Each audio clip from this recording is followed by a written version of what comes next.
Assalamualaikum warahmatullahi wabarakatuh. Perkenalkan, nama saya Dani Andika Pramudia dengan nomor induk mahasiswa 2020 80120. Pada kesempatan kali ini saya akan mencoba memaparkan materi bahasa Indonesia, yaitu materi diksi atau pilihan kata. Apa itu diksi atau pilihan kata? Diksi adalah suatu pemilihan kata yang tepat dan selaras dengan penggunaan dalam menyampaikan sebuah gagasan atau cerita yang meliputi gaya bahasa, ungkapan, pilihan kata, dan lain sebagainya, sehingga menimbulkan efek sesuai dengan yang diinginkan. Dalam pemilihan kata selalu membutuhkan diksi. Pemilihan kata atau diksi sangat penting untuk merangkai kata, penyesuaian dalam kalimat, serta memberikan ekspresi pada kalimat penulis. Dengan penerapan diksi yang tepat, dapat menciptakan kalimat, paragraf, atau wacana menjadi efektif. Berikut ada ciri diksi dan fungsi diksi.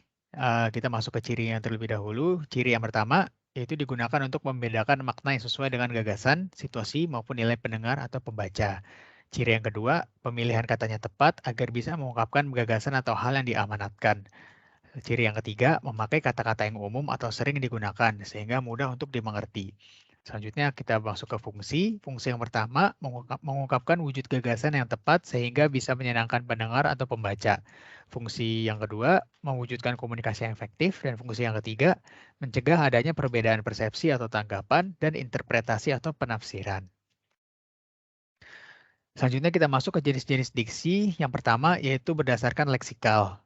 Yang pertama ada sinonim, yaitu kata-kata yang memiliki persamaan makna. Contohnya ada pria dan laki-laki, pandai dan pintar, haus dan dahaga, dan lain sebagainya.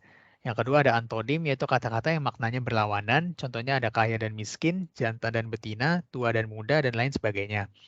Selanjutnya ada homofon, yaitu suatu kata yang memiliki makna dan ejaan yang berbeda dengan lafal yang sama. Contohnya bank, masa, sanksi, dan lain sebagainya. Selanjutnya ada homograf, yaitu suatu makna yang memiliki makna dan lafal yang berbeda namun ejaannya sama. Contohnya adalah apel dan apel, serang dan serang, keset dan keset, mental dan mental, dan lain sebagainya. Selanjutnya ada jenis-jenis diksi berdasarkan maknanya. Makna yang pertama yaitu makna denotatif, yaitu makna kata yang sesuai dengan makna konsep asalnya tanpa mengalami perubahan. Contohnya, kambing suka makan rumput, Jepang adalah negara yang terletak di Asia Timur, banyak pahlawan yang telah gugur dalam medan perang, dan lain sebagainya. Selanjutnya ada makna konotatif, yaitu makna yang mengandung arti bukan sebenarnya dan biasanya mengandung nilai-nilai emosional. Contohnya, film itu menghancurkan hati saya, Budi sarapan sambil membaca buku, Budi memiliki seekor kambing jantan, dan lain sebagainya. Selanjutnya kita masuk ke populer dan kajian. Populer merupakan kata yang sering dipakai berbagai lapisan masyarakat untuk menunjang percakapan sehari-hari. Sedangkan kajian merupakan kata yang perlu ditelaah dan dimengerti lebih jauh karena memiliki makna yang tidak langsung dipahami semua orang. Berikut saya cantumkan masing-masing 5 contoh dari kata populer dan kata kajian. Contoh kata populer yang pertama yaitu kegiatan, kata kajiannya aktivitas. Kata populer yang kedua yaitu penyaring, kata kajiannya adalah filter. Kata populer yang ketiganya adalah merenung, dan kata kajiannya adalah kontemplasi.